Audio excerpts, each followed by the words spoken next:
All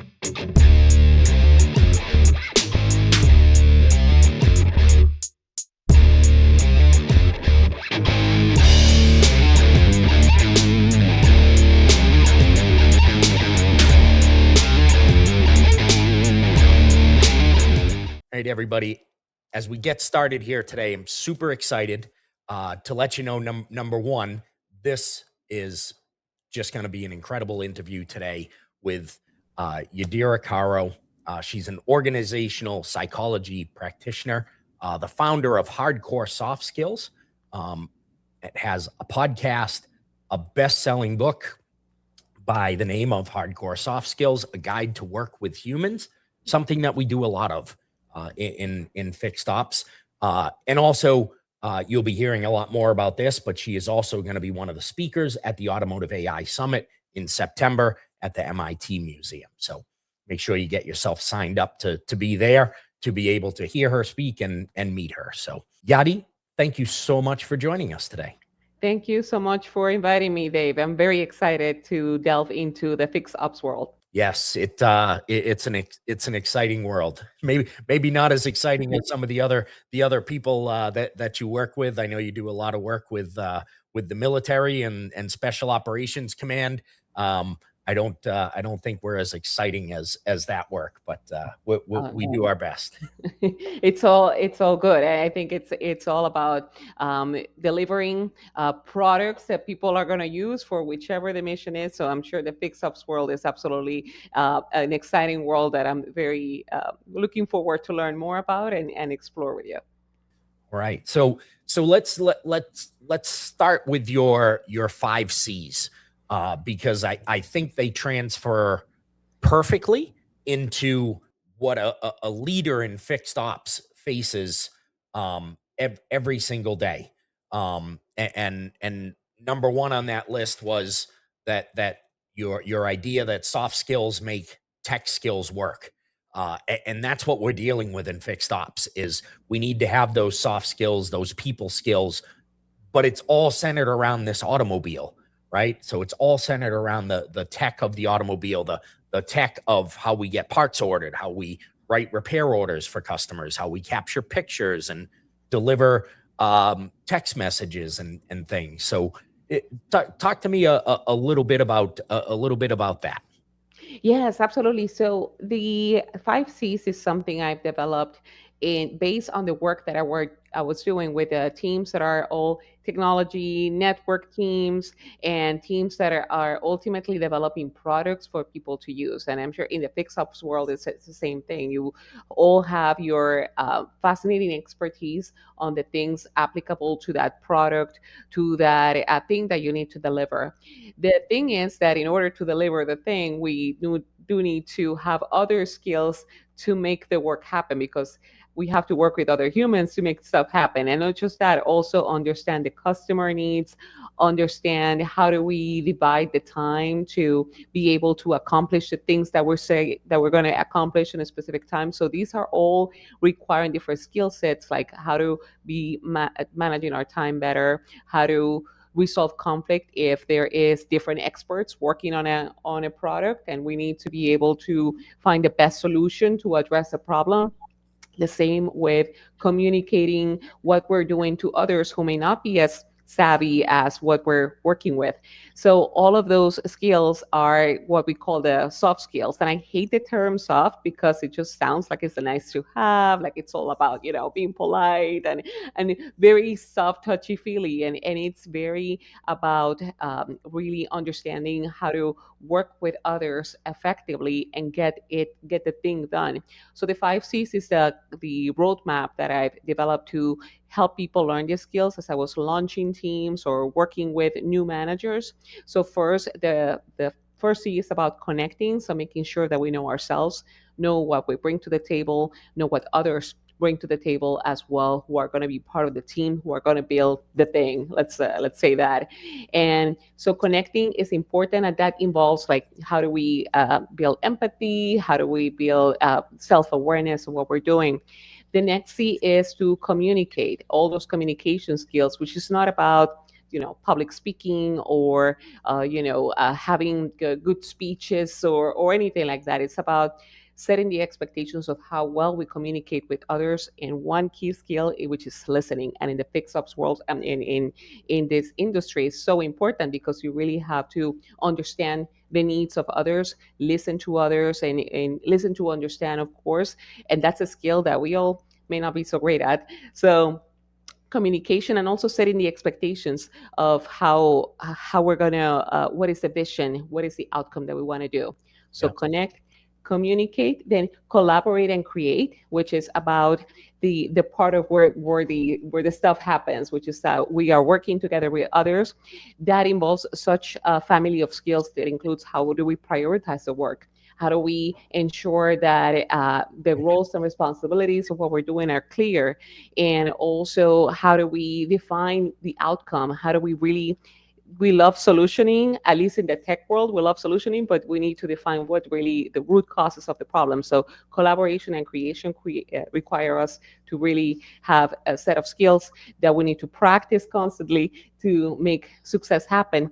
And the last C is about correction, which is continual, because it's not just about fixing what went wrong, it's about really evaluating ourselves for continuous improvement. That even if something we think went well, we seek feedback, we receive feedback to continually improve, to innovate, and also involves those skills about mentorship, continuous learning. And it's so important as the technology in the fix ops world shift so constantly. So seeking, taking deliberate efforts to learn is critical. So these are kind of the 5 C's that I've mapped out. And in the book, I describe them, and have a specific set of skills for each one.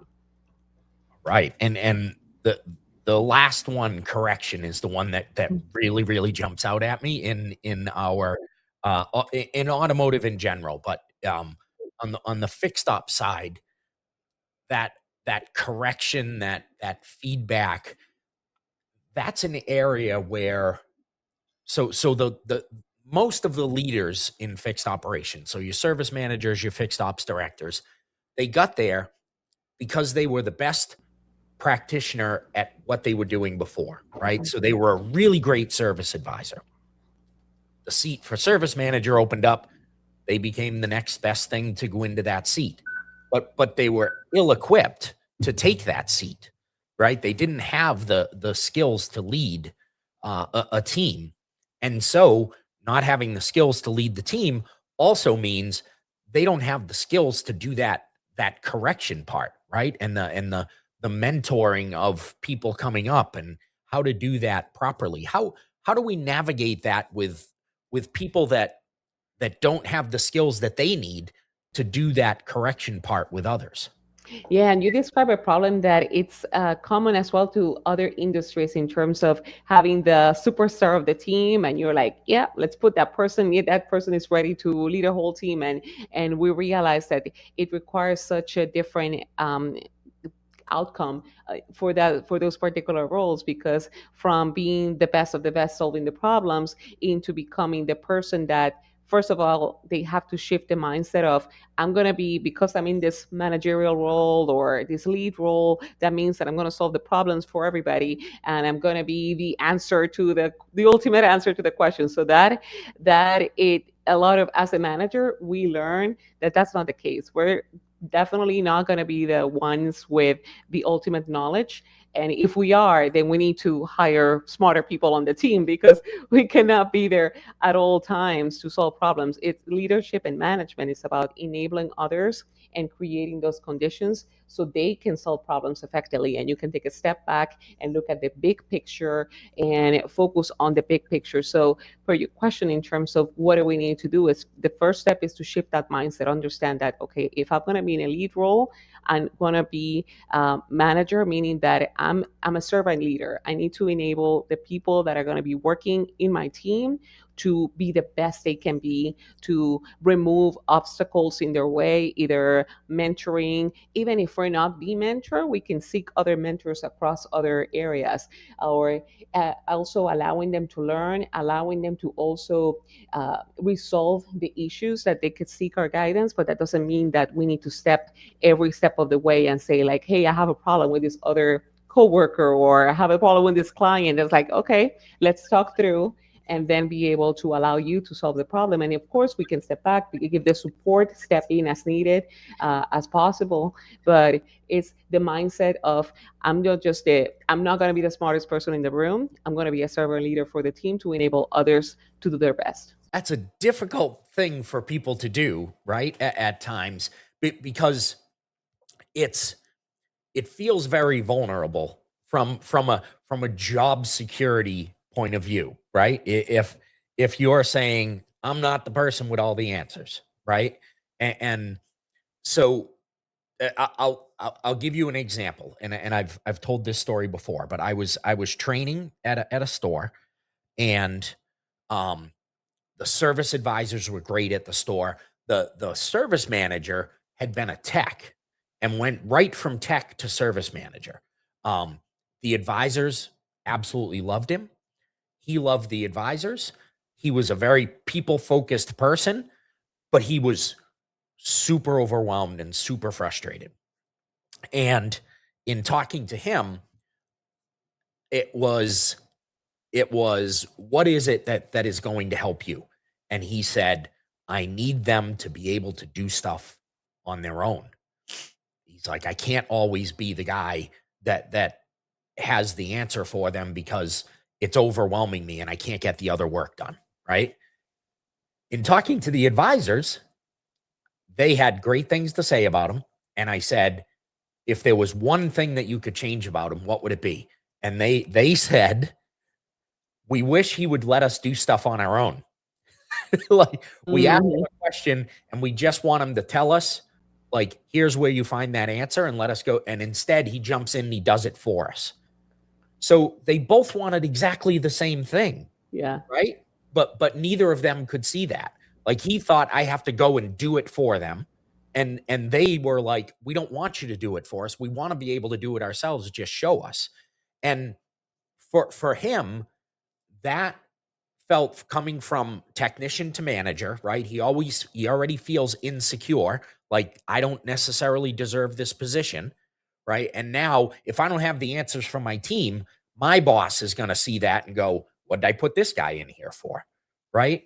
And that is a difficult that's a skill in itself to be able to navigate that portion of when you move into one of those positions. Yeah, I love that example that you give, Dave, because it is that expectation management initially, and I'm thinking back to what the person could have done and initially, and what I teach the teams is as you assume the position of a manager, either be for a specific project or a team manager, is to draft a team agreement, meaning that you decide in terms of establishing what are the outcomes that we want to achieve, like what's the big picture, what are the mutual expectations, in the sense of you could start drafting it as a manager to say, okay, this is what I expect from the team, and also it would be great if they do the work on their own, and in order to be able to get to that point as a team manager communicates that to the team, then he or she asks for feedback in regards to that,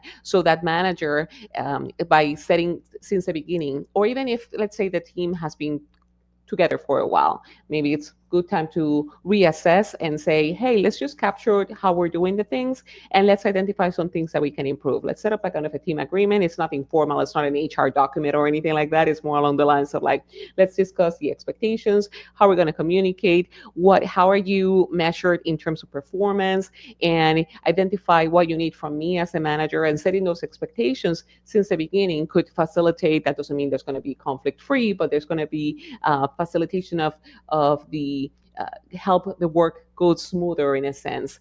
It's up to the manager to also help establishes the processes to see how can I not just react to what's going on, but also how do I constantly, as a manager, I'm looking to work ways to establish systems and processes for the team.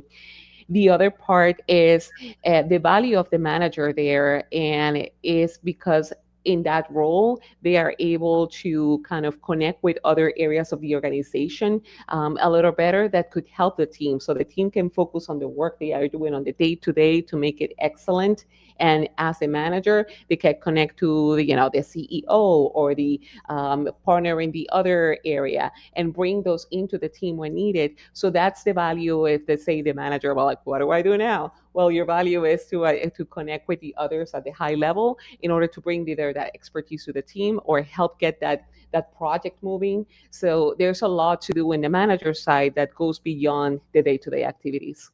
Let me stay with your 5 C's for a second. Of those 5 C's, what do you see most teams skip over or even fake at times? Hmm. Yeah, because I'm thinking like all of them, but no, but at least the two that jump up is the part of connecting first. I think because a lot of the times we're so focused on the work and everybody just jumps in and do the work without realizing like, okay, what are the strengths that I'm bringing in, or what are the other strengths that there are a bunch of people on the team and I haven't even thought of asking them, what are your strengths, what do you like to do, or what do you think you could help the team with. So that part of connection before we just jump into doing the work, the collaboration part, but without the connecting part first of understanding ourselves and the team and our customers, we just spend a lot of time trying to come up with solutions to the problems when we could have find that out by knowing who are the people that we need to talk to, or what is the work that we really want to enjoy to do. So that's one. But I also think the part of the correction, especially when we finish a project or something went well, or there was some issue happen and somebody came in and did the solution at the end of the day and rescue the team from something. I think we oftentimes, especially in the project world for any type of projects, is that we neglect to look at it like, okay, what did we learn here? What is the issue that really happened before we jump into the next thing and hope that that issue is not going to happen again, that we evaluate, do assessment of what went wrong and what do we need to fix in the background to make sure that that problem doesn't occur again. So I think a lot of the teams skip that part because you solve the problem, everybody's happy, we can move on, but we really need to take a step back and look at what went wrong in order to ensure that that doesn't happen again, because we do have to be ready for many other challenges coming along the way. There there are always more challenges coming. Yes. Yeah, especially in that fix-up world, I'm sure. It's constant and ever changing. I can tell you I was never amazed when something new cropped up. Like you're 30 years into the business and something that you've never seen happens before. It it's amazing that that can still happen. Um, so you have a stat that really struck me, and that was that people speak at 125 words a minute, but I think it was at 900 words a minute. And so as a listener, that tells us that you're filling in the gaps. Why I'm speaking, you're filling in the gaps of what you think is going to come with your own assumptions, right? And what does that mean for our service advisors as they're talking to the customers and trying to explain potential repairs, potential maintenance needed? Yeah, so that's it was very an interesting statistic when I found that out, because it's like, wow, yeah, we can have in our heads all sorts of things like, okay, did I do the laundry? Did I, or what's the next meeting? What am I going to respond? So all these things, and for the service advisors in it's talking to customers.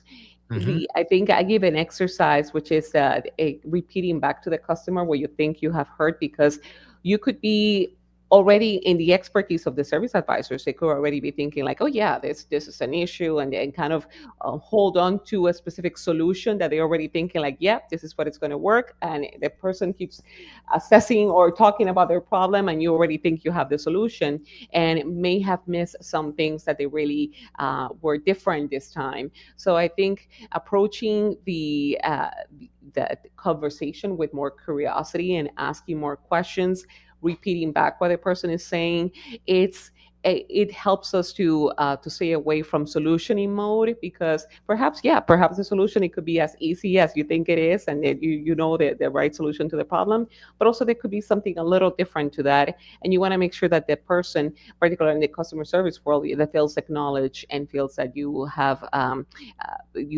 understood the problem in a thoughtful way. So I think it's very important to um, get rid of those assumptions that we have, and also approach everything with more questions and curiosity to come up with better solutions.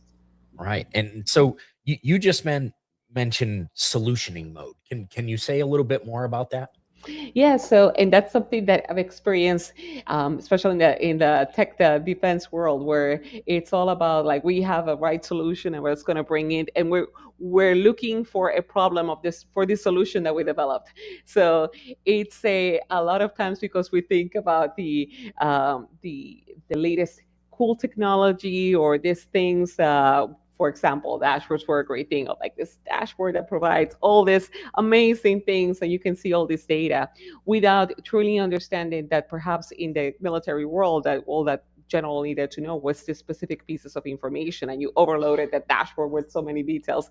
So I think it's that we're enamored by the technical solutions, which is great because it helps us be innovative, but at the same time the greatest innovations, they really solve a pain point of the customer, of the user. So and I have seen how many amazing solutions that seem like, yeah, that's great, it has all the bells and whistles and all the great stuff, but it went nowhere because it wasn't really solving a problem.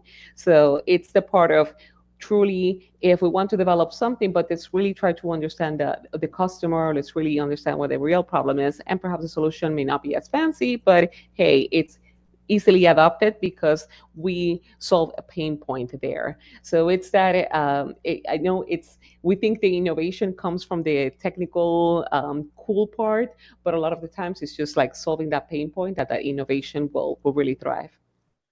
Right. And so before we started recording, I had said to you one of the things that fascinates me about your work is the work that you've done around ADHD.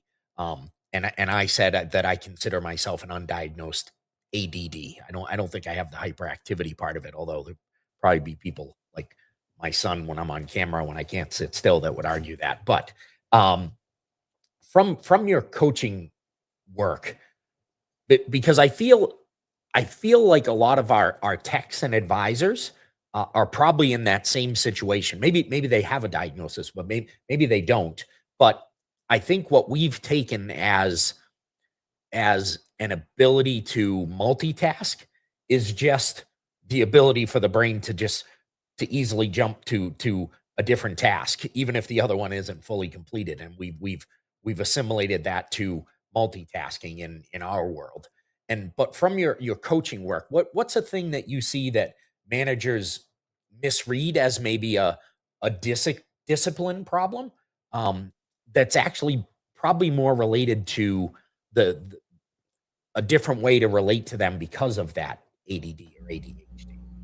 Yeah, and as a parent, and perhaps myself being in that diagnosis too, I think a lot of what I've found as well is that that goes back to the strengths, to identifying the connection part of knowing what our strengths are, and for the strengths of our team members to understand, hey, that person could not be great at, let's say, documenting, but perhaps they are great at, like, they are laser focused, which is the case when it comes to ADHD people, which is that they can laser focus on a specific problem, and that and they are able to come up with fascinating solutions.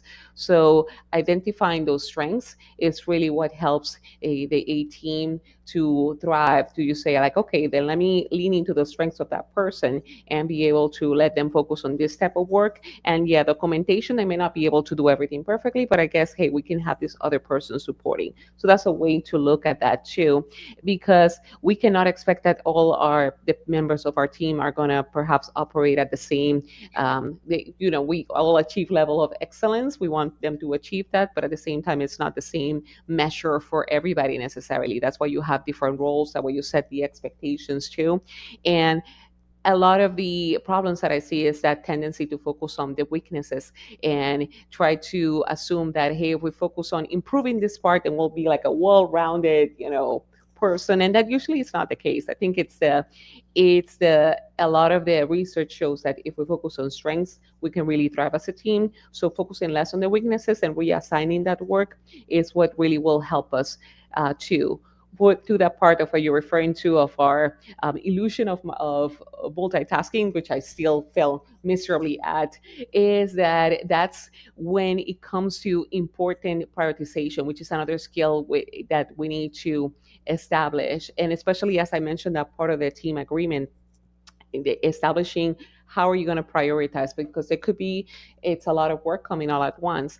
But if you establish a priority, then you could say and focus that person to say like, okay, I know this work, it seems extremely fun, but this is not part of our priority, so let's focus on this part, and that's clear for everybody on the team. So how do we create those conditions for focus on the strengths and also define what priority is, so when we don't fail so much on multitasking, definitely will be useful.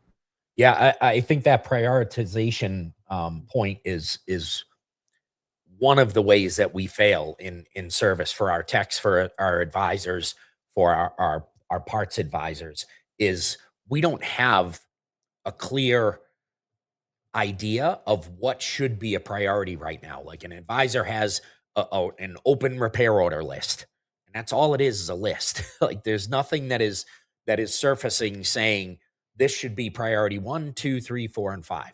Right? It's left up to them to figure that out. For technicians, sometimes they get handed two or three or four jobs at the same time, and it's up to them to prioritize which one should be worked on first, which one should be worked on second.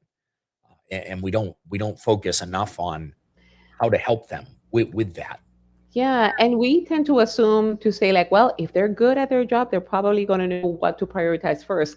And that's a mistake we make, because then if we are truly working as a team and we have as a either organization, unit, certain things that we need to achieve, then the best way to do is at least give some guidance on what the prioritization should be, not necessarily tell you exactly focus on this one and then this one. It's just like, okay, if this is this type of ticket, then it's priority, or this other type of ticket, and there's clarity across the team, because as a team we want to achieve certain results. So it's not up to the individual to assume that they have failed because they don't know how to prioritize. Well, first let's step back and look, what is the guidance that we're giving on that? Is it common across everybody? Then if it's a shared understanding, then yeah, we can go from there. But it's not about any, especially in a team setting or a unit or a company office, it's not a unit, it's not up to the individual. It should be set as an organization first.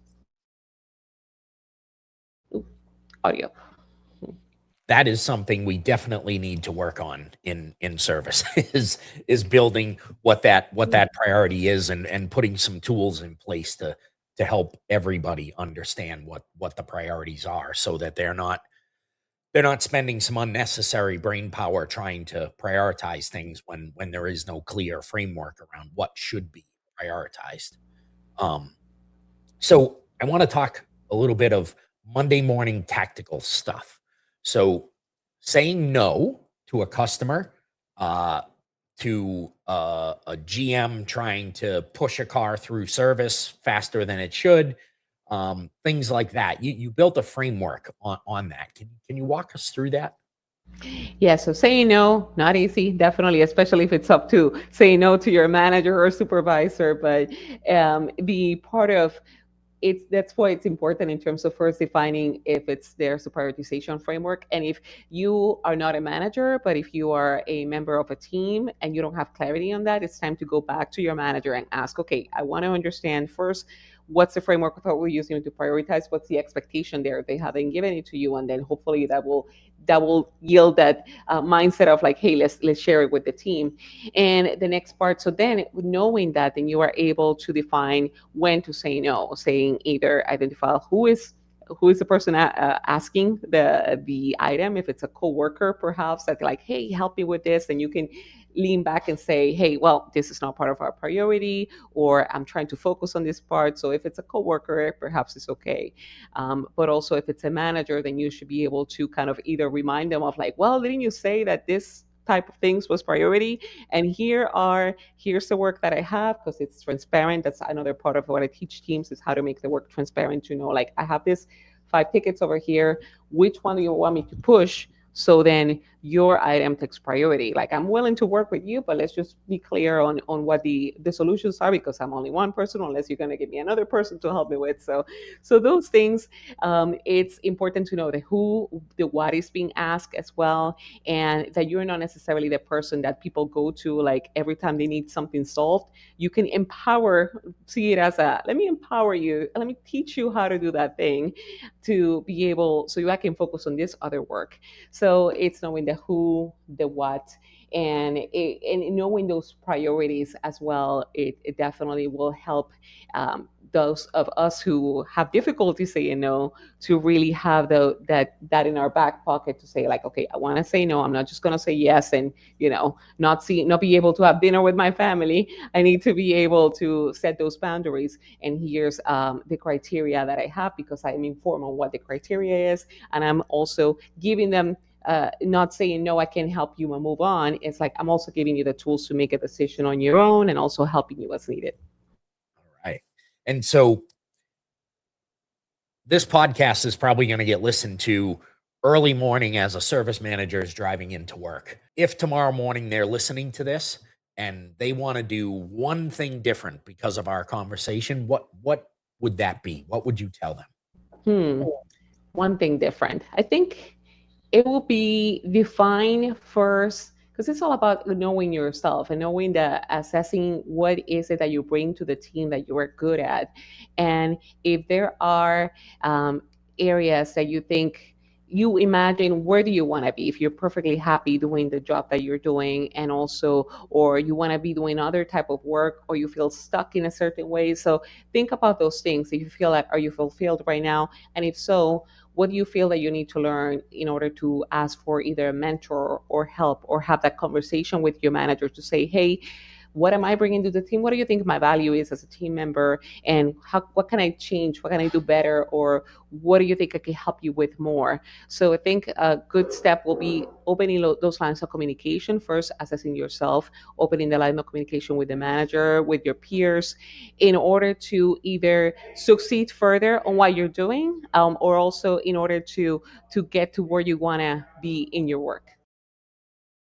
Love that. And that is not the answer that came to my head when I that question. So I love that. I love that answer. Um, so I was thinking it was going to be a much more practical, more job related answer, not an introspective answer of like what's my value to this team and how can I do better type of answer. So I love that. Uh, okay, so what is a soft skill that gets called soft, but it actually requires a tremendous amount of courage to employ.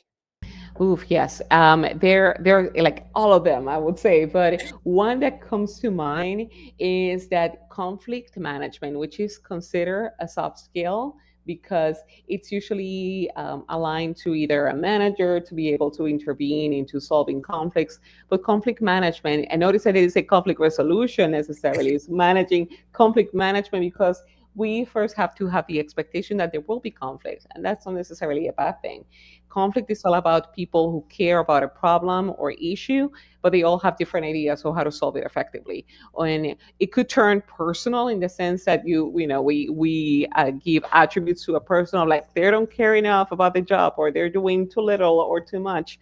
But it's about managing conflict is really having that courage to say, I'm not gonna like step back and just wait till it for it to go away, or be overly aggressive about it. And it's all about a navigation way to first understand the intentions of the other person, understand, focus on the problem, and not really like solving on the person with the issue. It's let's focus, going back to the problem itself. So it requires, it's not a managerial skill alone, it's required by the service, anybody who's on the floor, anybody who's doing customer work, anybody working on a team who may not interact with the customer. We have to be navigating conflict all the time. So it requires that courage to say, okay, here's the problem. I'm not going to be passive aggressive about it.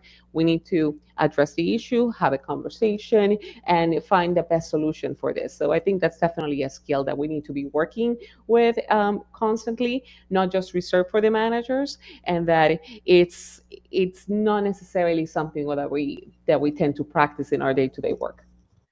It is a difficult skill to practice because because you have to have somebody who's upset or Mhm. actively in conflict, and you don't want to have that. So Mhm. um so in fixed ops, a lot of times if there's a new service manager, a fixed ops director that's coming in, it's usually because something went wrong with the other person that was there, right? So it's typically a team that's broken. And when you walk into a team that's broken, what do you look for in that first 30 minutes when you're there? Well, first, it's the kind of, when you know a team is broken is when you have a meeting and the meeting is either too quiet where everybody's just kind of like, there's a lot not being said in the background, or perhaps it's overly aggressive, or you hear it in the language and you hear like the kind of the passive aggressive notes on the team setting where everybody's getting together. So that definitely is something that the first thing to notice is like, yeah, the passive aggressiveness, the way of over communication, which may not be great, or lack of communication, that is just a manager and the team is not really participating. So that's the first indication of like, okay, there's something that may not be great going on with this team. And then you kind of start going into talking with people to understand what is going well in the team, how do they feel, then what needs improvement on the team, in terms of asking the question more along the lines of, hey, if you could change something on the team tomorrow, what would it be? And that helps kind of really understand what are the real pain points of the team members. So that's a good way to assess. Like, first you understand how the meetings are taking place, and then asking the questions of like, what is going well? There could be at least something that is going well. I mean, there's nothing, there's really work to be done there, or you discover that, hey, surprisingly they love the work, they love working with each other. It's just this other part that's external to the team. So it's those are the first few things that coming into a team I would definitely assess, and then work from there to kind of let the team guide the way of, because of how they want to operate, because it's usually the team that knows what they want to do. They have the answers. It's just enabling those answers to come to the surface.